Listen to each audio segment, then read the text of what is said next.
Hello everyone, welcome to this week's Monday Assembly Ride. Just got just under a minute before we get going. For anyone that is joining us for the first time, basically get whatever you want out of this ride. And the idea is that we have a pretty easy ride, have a bit of a chat and talk about a training topic in particular depth. If you've not done these sessions before, my name is Rich. I'm the founder and head coach of RIAK Fitness. We're a coaching outfit. 20 seconds to go. So we're riding the Elysee course today. This is in honour of the Tour de France, which obviously finished for the men on Sunday and then started for the women, which took place on the Elysee in Paris. So pretty pan flat, as you can see from the topo. As I say, guys, get whatever you want out of it. We've got the rubber banding effect on, so you can either get to the front and drive things on, or like me, you can just have a little pootle around and get involved with the discussion. So I really hope you guys will be up for a bit of a chat this evening. We're going to be talking about kind of stuff that the pros do that you want to replicate, and then certain stuff that you perhaps don't want to replicate. That would make more sense. I was trying to think of a way of phrasing the title. It's actually quite a hard one to make intelligible. Looks like I've got a bit of a jittery connection on my RGT this evening. Hopefully that will settle down.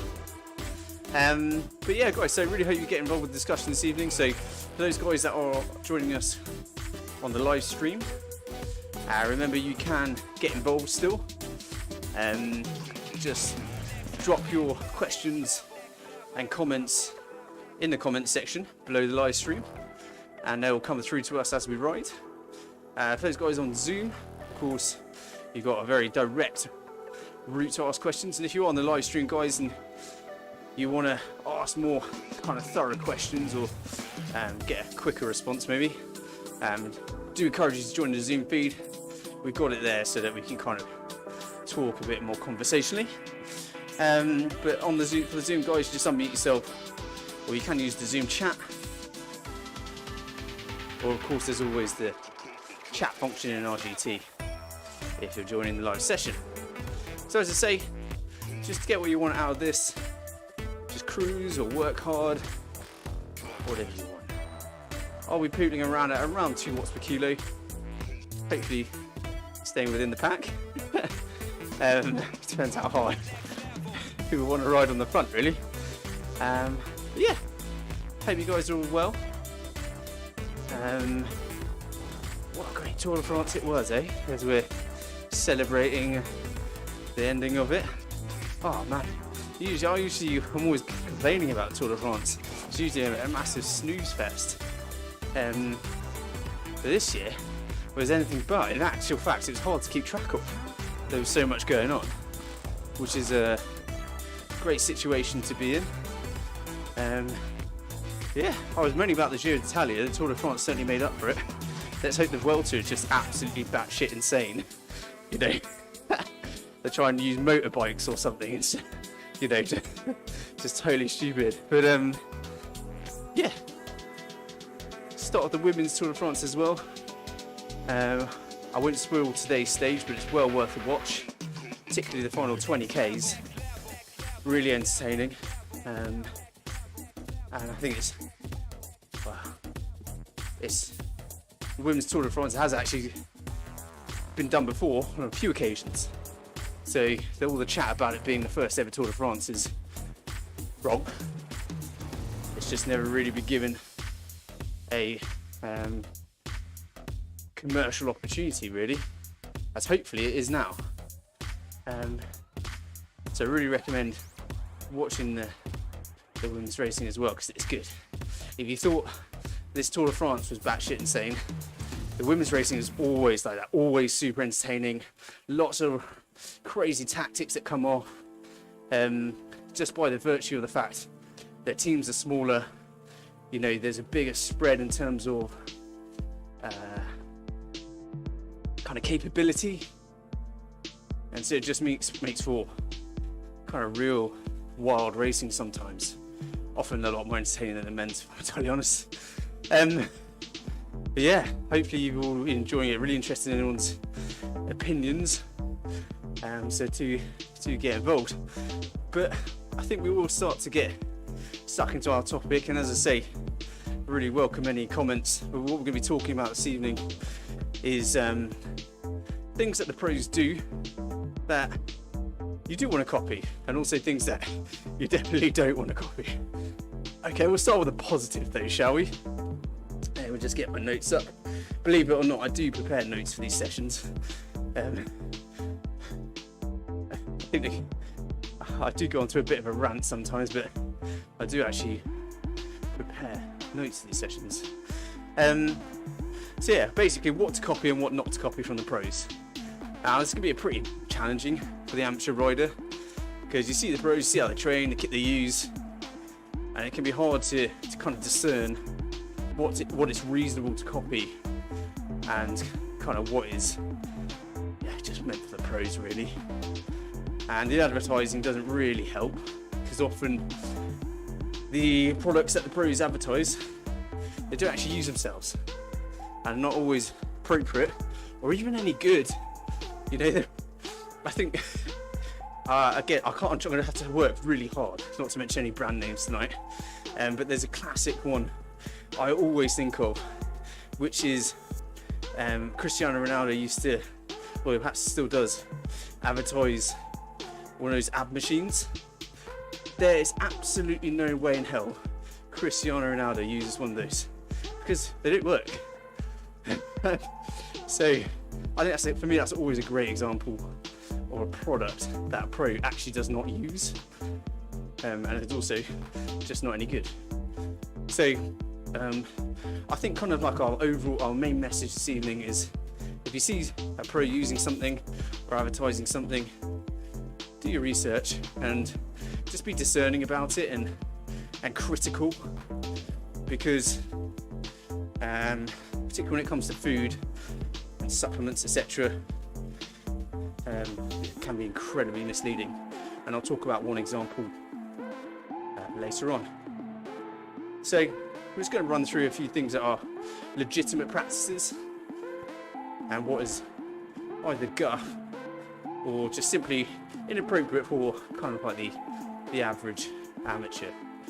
Okay, so I've got somebody off the front in the group, someone wanting to drive it on. So yeah, we've got on the Elysee course, so pan flat. No, should be some cobbles thrown in every now and then, I think, if I've got the magic road set properly. But okay, right, things to copy. I think probably the most glaring one is kind of you can learn so much in terms of technical skills, strategy, tactics, and just kind of good practices from watching cycling or triathlon, depending on what your poison is. Yeah, you can just learn so much just from osmosis, from watching what they do.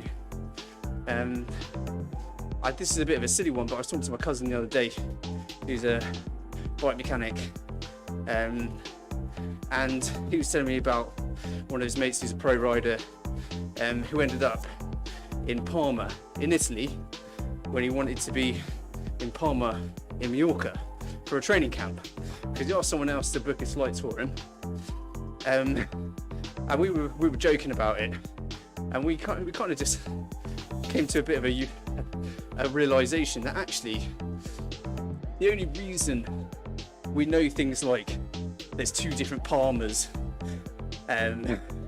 it's because of sport, because you know, we used to watch Italian football in the 90s and early 2000s, and so Parma used to be one of those teams that always they were usually towards the bottom of the table, I think.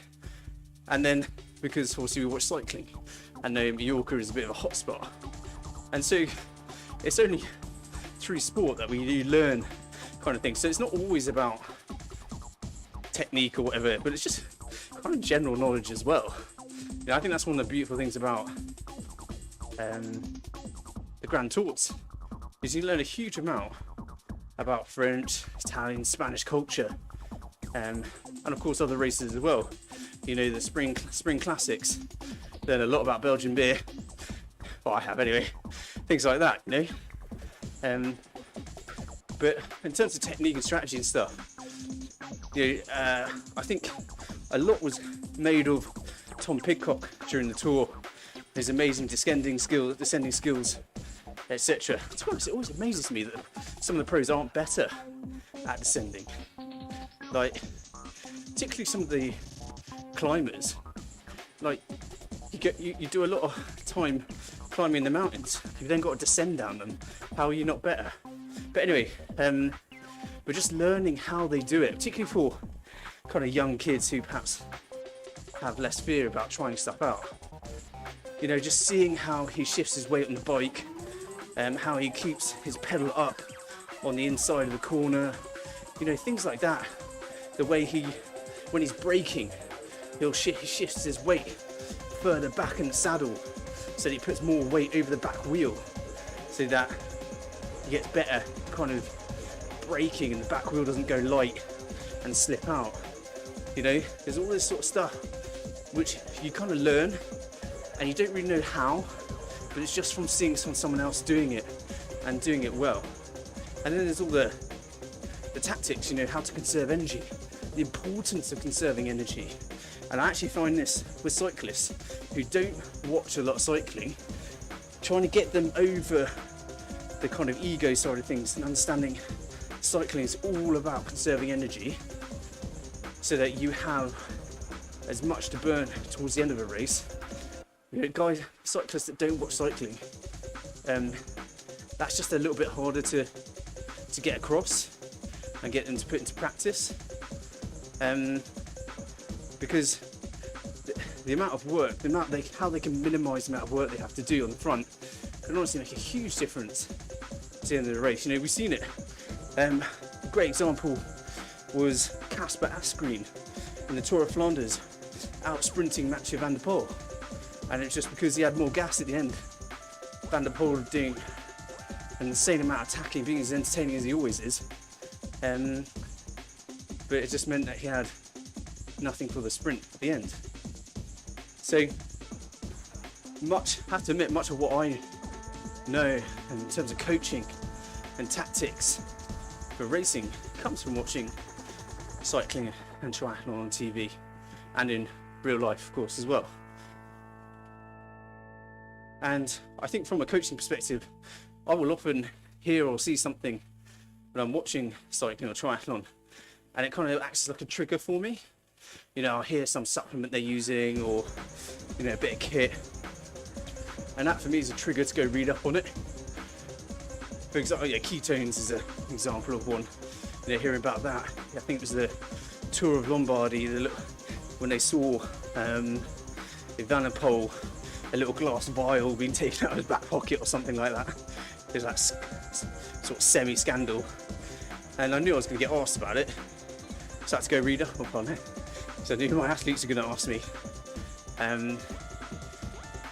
So yeah, I think copying things like that, the technical aspects, strategy, you know, I think that's a clear example of what we can learn from the pros and put into practice. It may not work out as well for us. A lot of the time you do have to just have the strategy and also the legs, which the amateur rider may not always be the case, that you can attack from 60 k's out and still win in a 3-up sprint or something. But I think one of the great things that we're seeing now is because well, the women's racing has always been exciting, but the men's racing, kind of seeing old tactics and strategies being thrown out the window, a bit more caution to the wind, and I think hopefully, you know, that will filter down. Kids will want to try stuff, because that's kind of one of the main conclusions I'll make about this evening is, for us amateurs, this is all meant to be fun. And I think when you do see a recession in the pro peloton on data, this kind of bit of kit, this kind of training method, etc., it can become a little bit overly scientific and less of a sport. So it's kind of nice to see a resurgence of entertaining riding, because that's what it's all meant to be, entertaining. So that's the first thing. Second thing, as we get into more kind of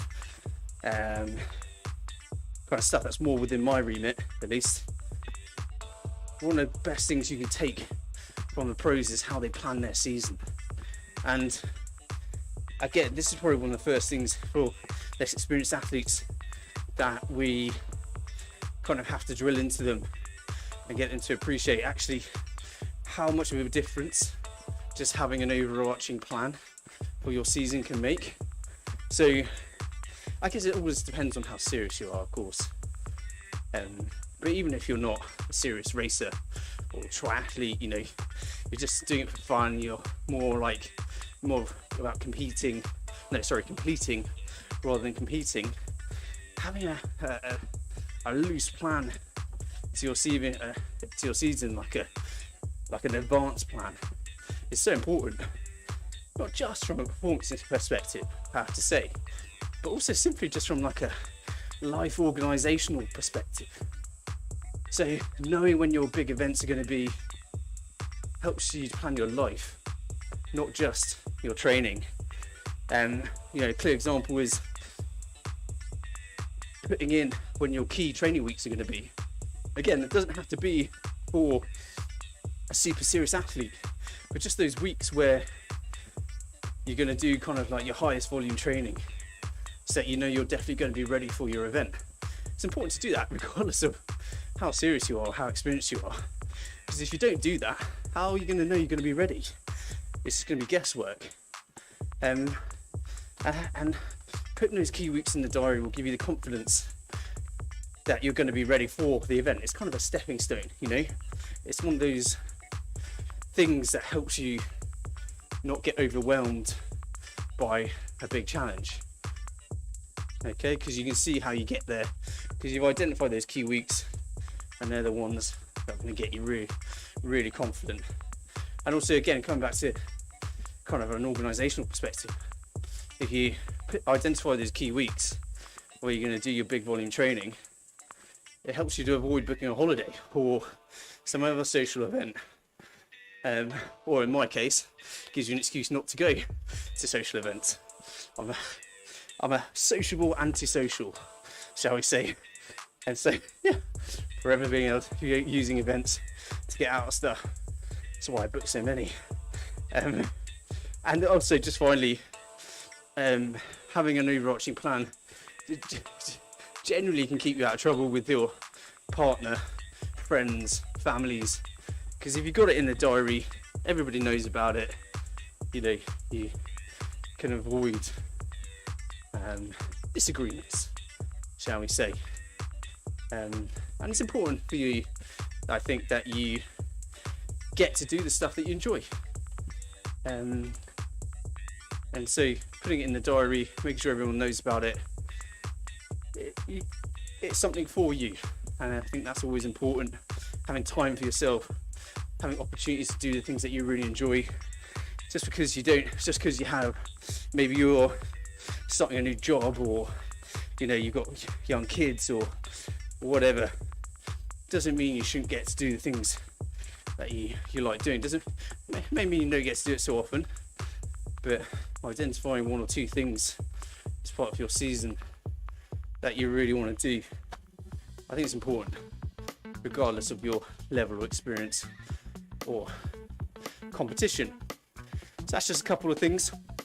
And following on kind of like a similar vein, as being able to plan your season, one of the things that all the pros all do is they will identify specific events, and this next one's probably targeted more towards the regular racer or people that take this stuff perhaps a bit more seriously, training towards specific events. But pros will specifically look to peak for particular events, and I know you've probably all heard that. But what this means doesn't just mean ramping training up. It also means having a taper, which I find is the aspect that many athletes aren't so good at. They're good at knowing that they need to train really hard and maybe race really hard in the build-up to an event. But having a taper is important because it helps to kind of set those, it helps you absorb that stimuli you've had. If you had a big block of training building up to an event, having that 1, 2, maybe even 3 weeks taper, it helps to embed kind of the hard work you've done. And it's absolutely essential if you're looking to kind of really do well at a specific event. Yeah, so it can, particularly for cyclists or triathletes that race regularly, sort of week in, week out, getting them to kind of break that cycle and maybe do a few weeks of dedicated training to then taper and go for their big event. Could often be kind of a bit more of a in-depth conversation as you explain why they need to do that. So yeah, pros, they all target specific events or a group of events, and they'll prepare their training in such a way so that they are at peak fitness. That involves having to freshen up for that event. So where are we? So we've already done about 11 Ks. Gosh, we're racing through this. I did think this was going to be a quick course, and now I worry that we don't have enough. But we'll see. 20 minutes. Yeah, we should be happy. Should be okay in terms of distance on the course. Just get through the hour. But yeah, another thing that you'll see pros do is they'll go on training camps. Now, I think this is such a great thing for anybody that wants to kind of do well at an event. Doing a training camp of whatever duration, 3 days, 4 days, whatever, a week, 2 weeks, can be amazing for not just building your fitness, but probably, I think more importantly sometimes, confidence. It's just simply a time where it can be a time where you just prioritize your training for a bit and string together quality sessions and enjoy a slightly higher volume of training. You don't necessarily have to go anywhere. It doesn't necessarily have to be a big change. It doesn't have to mean that you have to take time off work. Often, and I think people will just benefit from saying, right, this week, I'm minimizing social engagements and I'm gonna just focus on my training when I'm not at work, and then tying that in with a key week, as I mentioned earlier, in terms of planning your season, it can do wonders for your confidence. As I say, don't necessarily have to go away. It can just be a week where you become a bit of a hermit and focus on your training. Just one key point on training camps, guys. If you're already training a lot, really good idea to have a bit of a freshen up week before you go on your training camp. I've gotten this wrong. I think it was last year, or was it pre-COVID? The last 3 years kind of merged into one. Yeah, I think it was pre-COVID.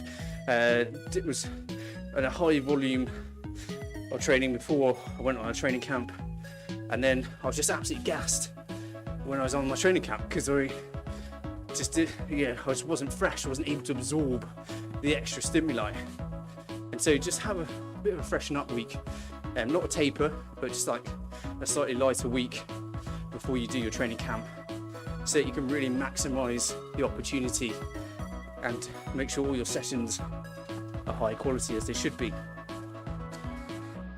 Okay, let's have a quick drink.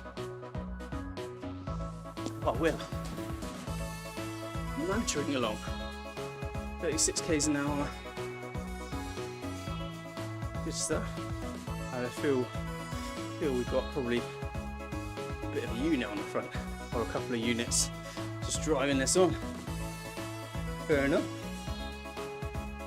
I think I do need to start adjusting my weight in MGT so I can make these rides a little bit easier for myself.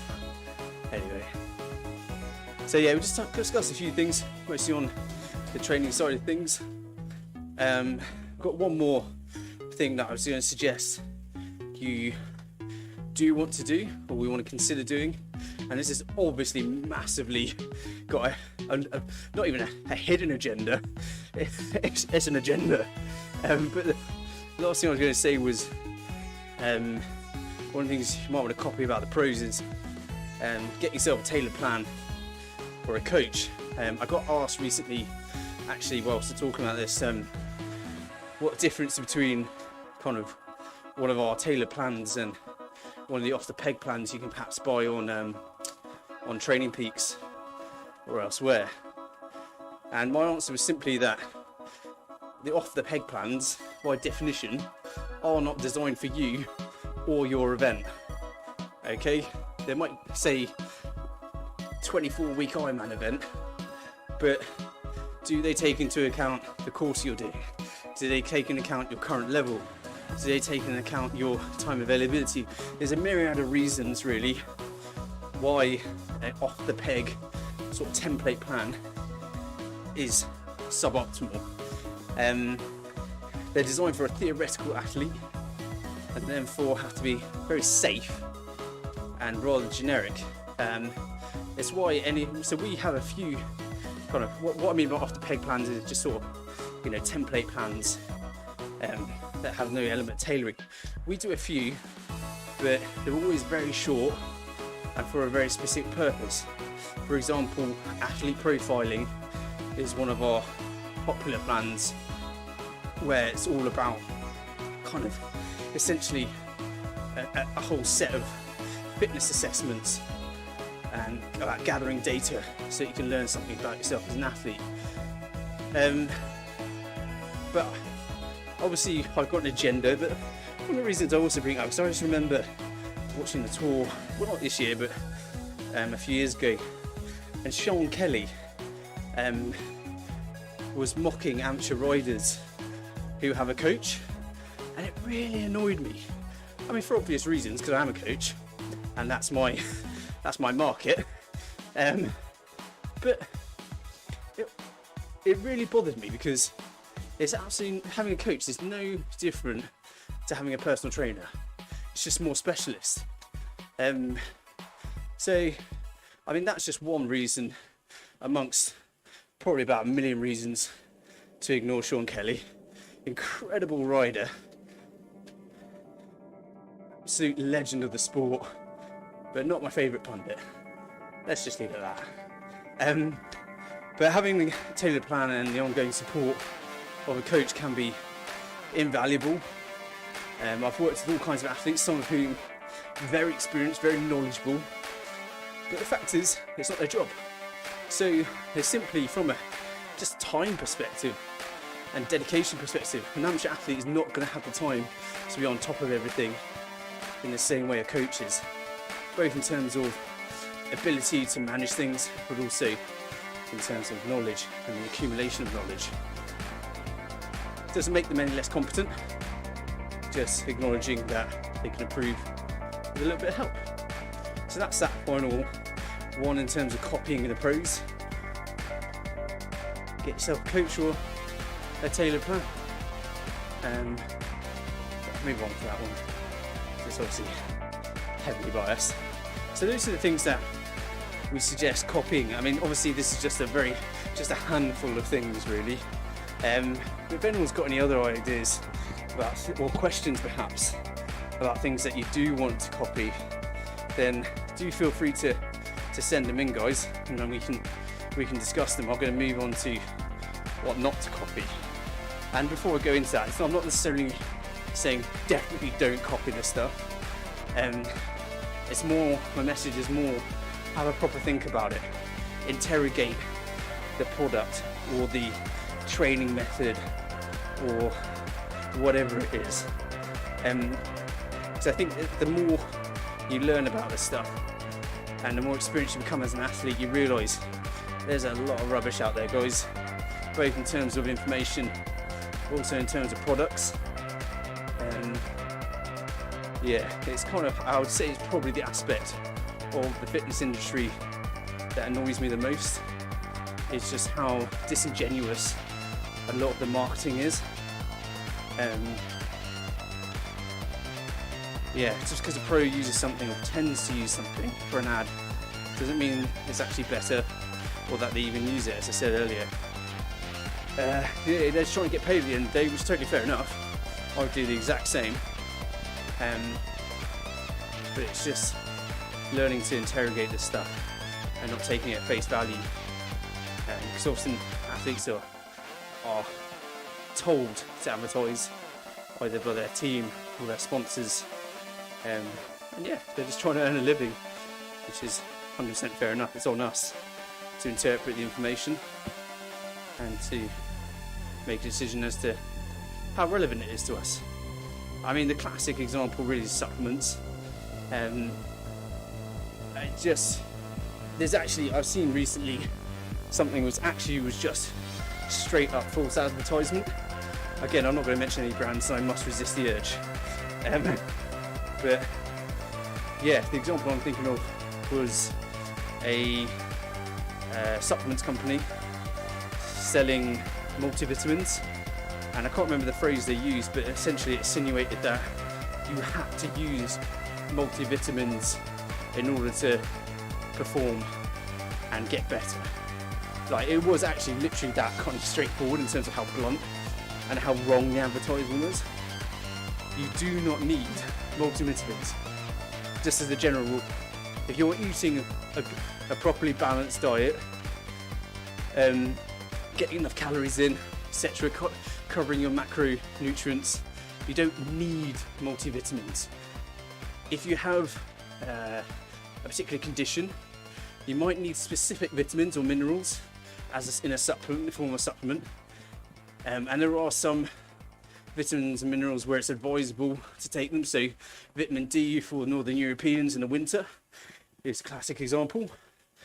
But you don't, as a standard, need a full spectrum multivitamin. So if you see that advert from a well-known brand,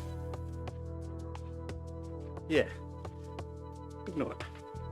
And I was very tempted to comment on it, in fact, but probably best not to. You never know when you might need people. But there you go.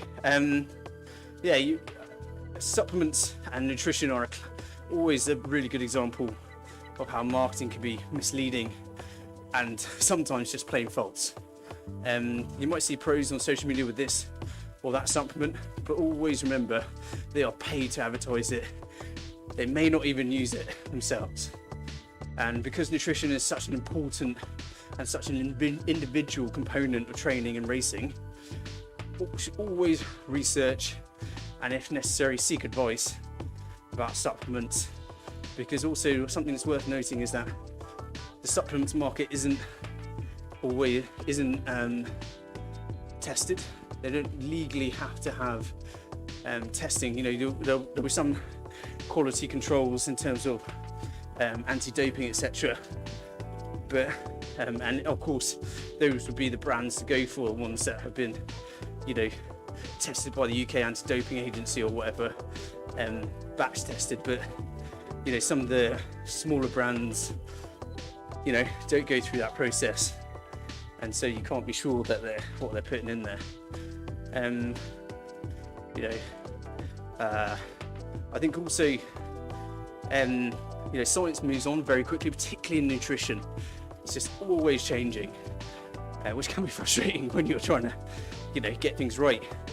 But there are certain products which are based on old science, but are still heavily marketed and sold very regularly. You know, it's a big market. Energy drinks are kind of the one I'm really thinking of. You know, they might have a place, but in terms of kind of getting energy in a race, for me, fluids are about hydration, and then you want to eat something for energy. Otherwise, it's just a poor compromise. But that's a discussion for another time. And we've done sessions on fueling and hydration. So go to our website and you can rent those sessions. Also, there are cycle seminars. They come along with a workout as well. But yeah, supplements what not to copy. It's not necessarily don't copy, it's don't copy blindly. Do your research, get advice. Will they actually benefit you? Are they worth the money? Is there something else you can use? Perhaps be a bit more cheap, but would be more appropriate, sorry, and potentially cheaper as well. Always really worth looking into, guys, because just going on their website isn't always that informative. I'd read around it, and if possible, yeah, go ahead.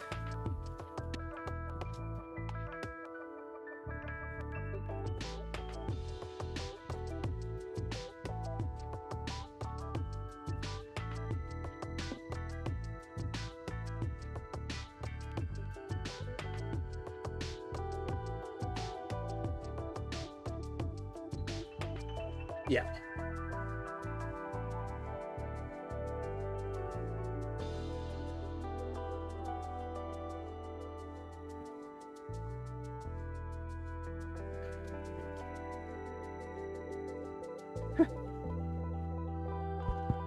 Yeah.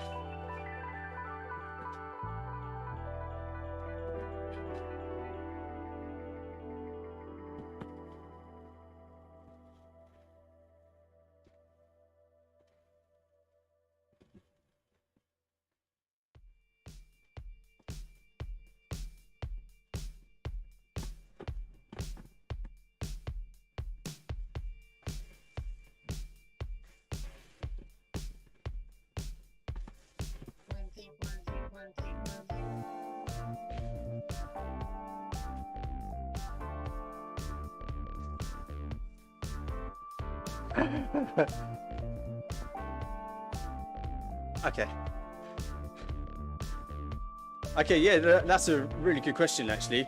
So the question was talking in particular about kind of heart rate tracking devices.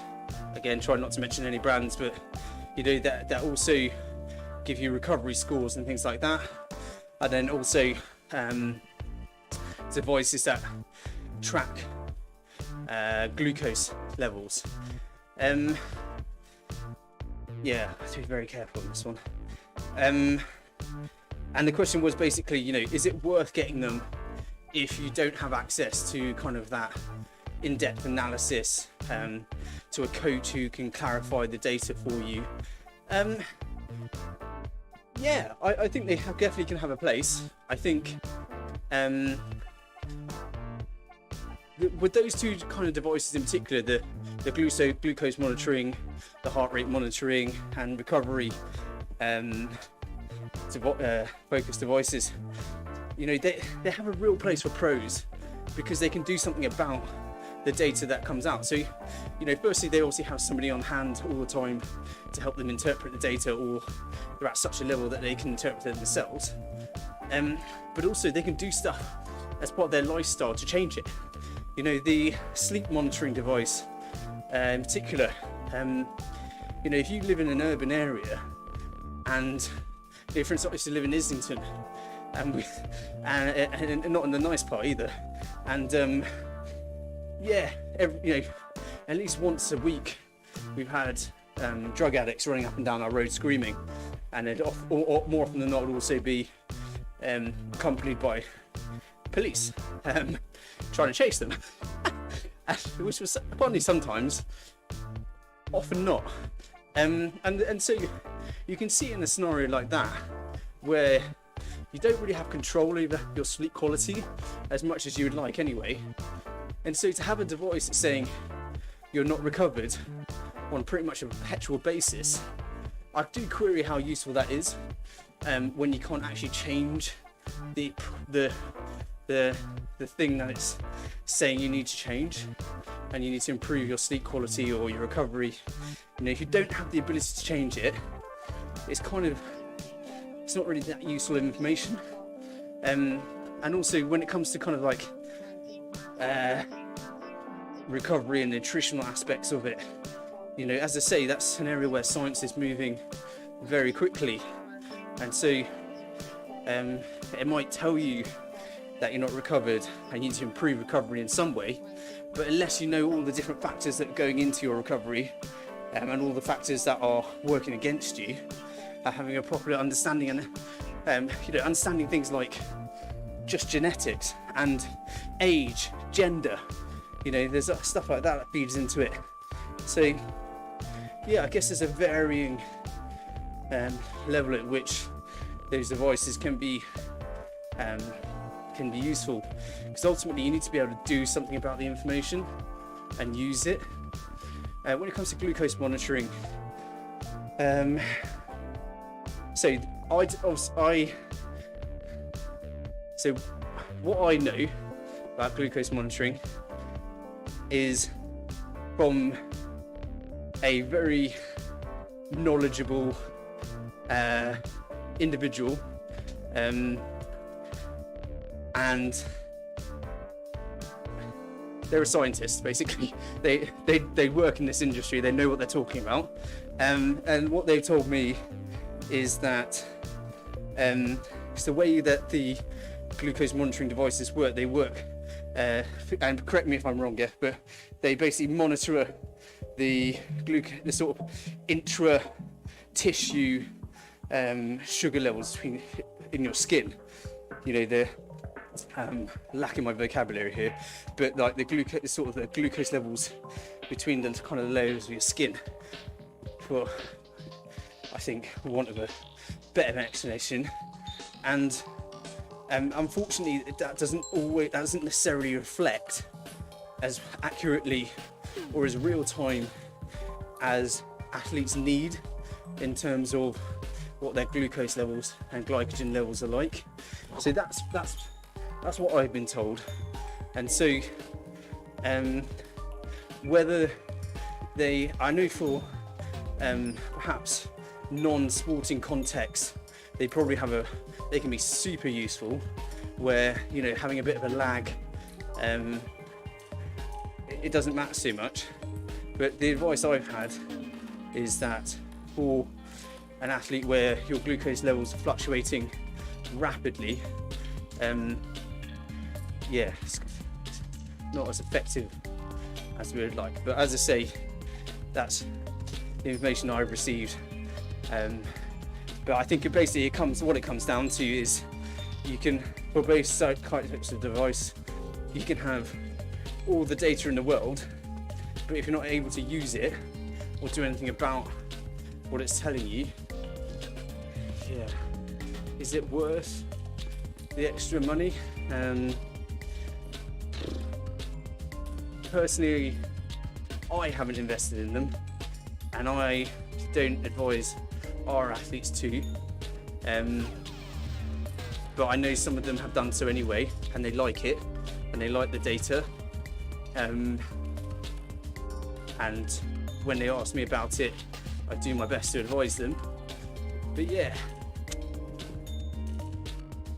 I think there are perhaps other things that people can spend money on which would have a greater benefit, and ultimately you need to be able to interpret and utilize the data. But yeah, really good question. Hope I haven't offended anyone. But thanks for that.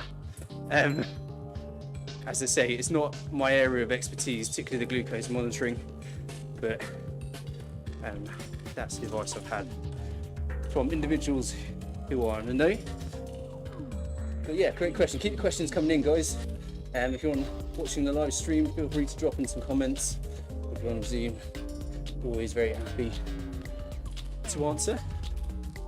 But hopefully that answers your question, Gav.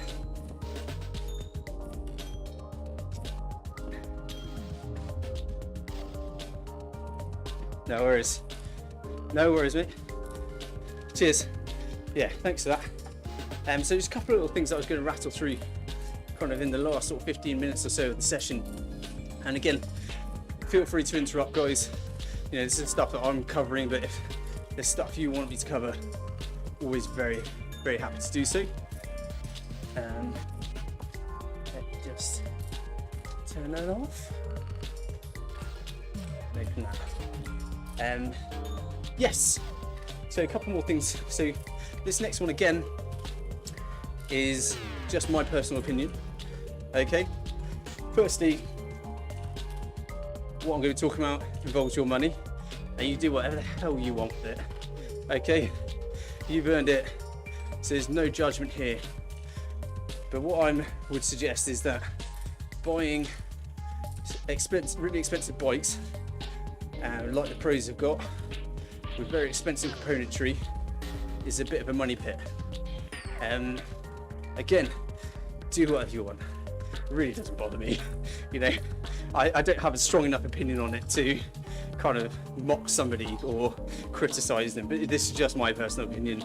Because at times in my life I have been able to afford top end equipment, but I have never really, well, actually I can think of one exception which I will talk about, but I've never really bought top end equipment or advised other people to do so, or bought a top end bike, I should perhaps say, because the reason is, and it's not a judgment thing, it's not, you know, anti-snobbery or whatever, that's not even a phrase. Yeah, it's nothing moralistic behind it. It's purely a practical and financial reason.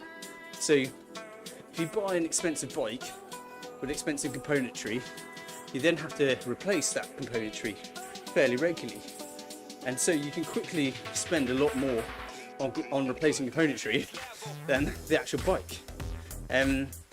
Particularly in the UK, where our road surfaces are terrible, the weather is more often than not terrible as well, and unfortunately in the cycling industry, the more expensive it is, rarely means the longer it will last. So the wear rate of a top end chain, for example, will be similar to, you know, a Shimano 105 chain, which is kind of, you know, middle of the road in terms of specification. In cycling, you typically pay for efficiency and speed rather than durability. Okay, so the one example I can think of where I did buy top end kit, I think perhaps informs why I say this. So I bought a very expensive top end pair of racing wheels for my TT bike, and they probably did less than 500k, and the rear hub mechanism packed in. Whilst I was in a race, the last 5k of a half iron race, which I was doing rather well in, I had to keep getting off the bike, selecting a gear by hand, and then manually engage the rear hub, and then basically ride a fixed gear bike until I got to the hill, and then had to get off and re-engage it again. But yeah, so I went through the rigmarole of going back to the manufacturer and sort of saying, you know, what the hell, why has this happened? And paraphrasing, they essentially said the wheels were meant to be fast, not to last, which you can imagine my reaction to. In this, you know, it does make sense to a certain degree, you know, but also, bugger off, I spent a hell of a lot of money on those wheels. I want them to last more than 500k. For me, that's always a classic example. I say classic a lot, seeming.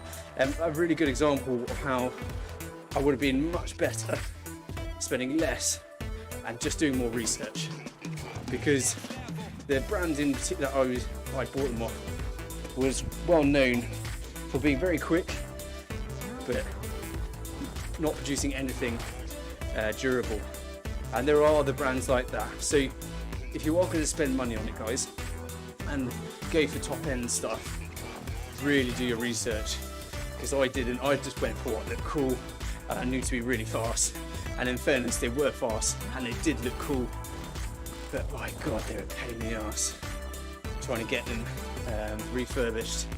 So yeah, recommend against buying the bikes that the pros ride and buying all the top end kit, because then you got to replace it, and that can be a painful experience.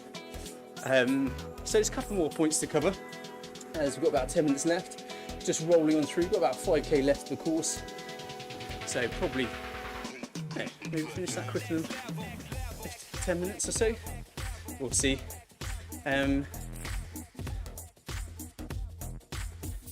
So next one Yeah, absolutely. Yeah, I mean, this is probably one of the more. So just one of the comments that came in from the live stream. Yeah, the Magic Road. We've done some fantastic Magic Roads recently. We've been in a few stages of the Tour de France, the last 30Ks, some of the one-day classics as well.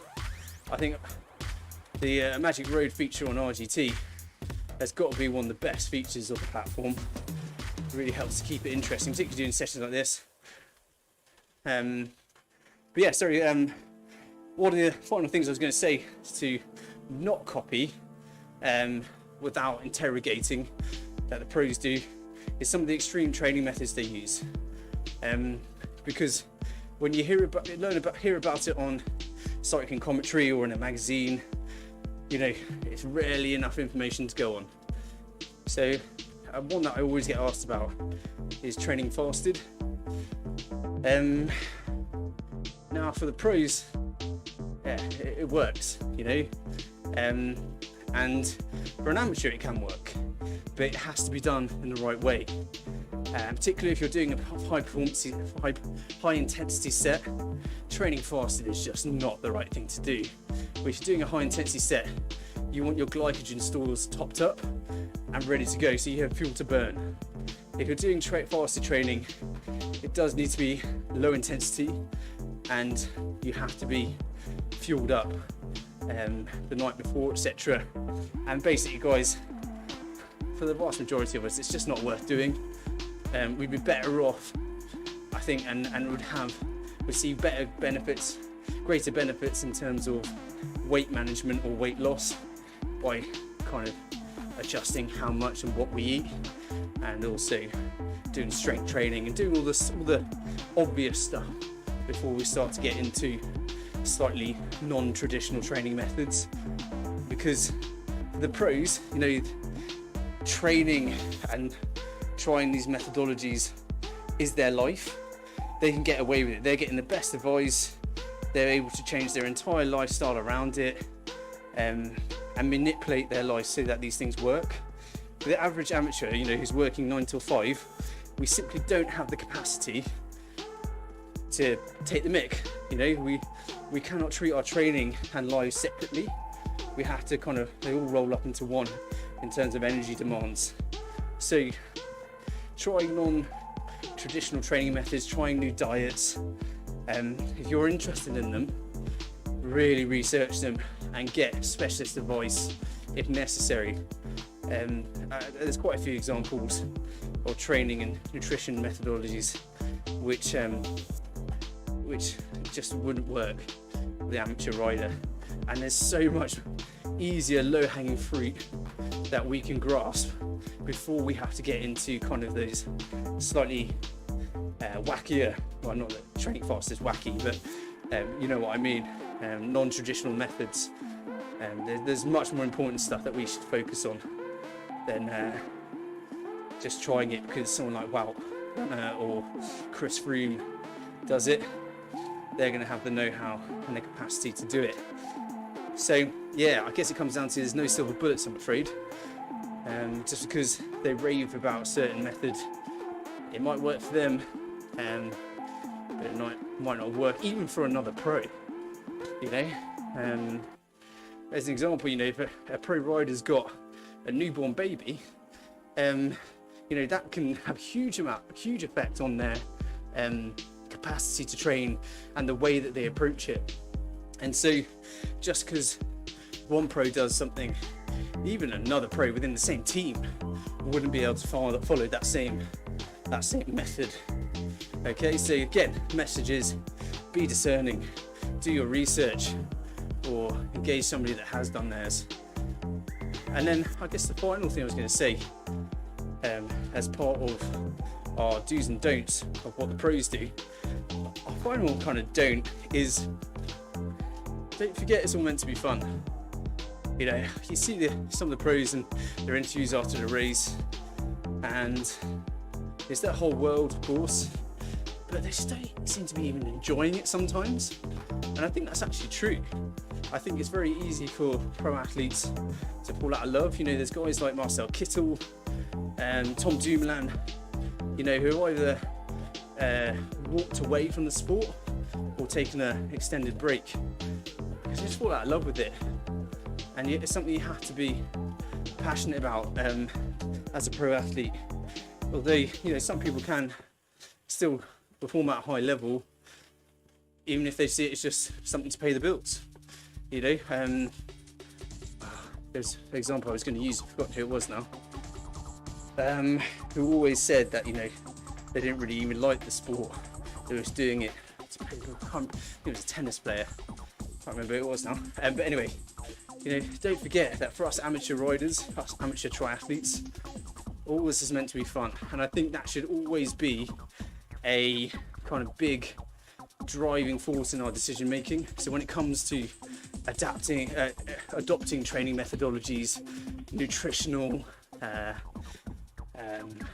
theories, kit, spending your money on kit when you then can't afford to go on holiday or something, you know, just remember all this is meant to be fun, and that should be kind of the main thing that we bear in mind, because when you're training and racing, you're using what precious spare time you have. So yeah, that's our kind of final don't, is don't do anything that's gonna mean you fall out of love with the sport you're doing. It's just not worth it. Ultimately, this is our escape. Some of us may become professionals, the vast majority of us won't, which is fine, you know. So yeah, those are kind of those are all the do's and the don'ts, and the what to copy and what not to copy from the pros. There's a lot more examples, but those are just a handful. So hopefully you found that relatively interesting. I would love to continue this discussion. We've got about 300 meters left of the course until I'll say goodbye. But if you want to continue this discussion, guys, please do drop us a message on social media or email us. So I think this is one of those discussions where we could probably go on forever, and there's so many different things that the pros do which just make absolute sense, or just make zero sense for an amateur rider or an amateur triathlete. But there you go, guys, that's the end of the course. We just had sort of 3 minutes until we made up to the hour, but I don't think anybody necessarily wants to hear me drone on for another 3 minutes unnecessarily. But there you go, guys, that's our session, what to copy and what not to copy from the pros. As I say, you've got any questions, any other ideas or things you want to comment on, just drop us a line. I love talking about this stuff. It's always really interesting to see what people kind of pick up on when we're watching cycling or watching triathlon. Some of the questions are fantastic, really interesting, and really good for us as coaches as well, because they trigger something in us where they realise, oh, actually I don't know very much about that, I'm just going to do some research on it. But yeah, great one, guys. Thanks very much for your company, everyone, and yeah, I hope to see you next week. Take care. We'll see you soon. Bye, guys.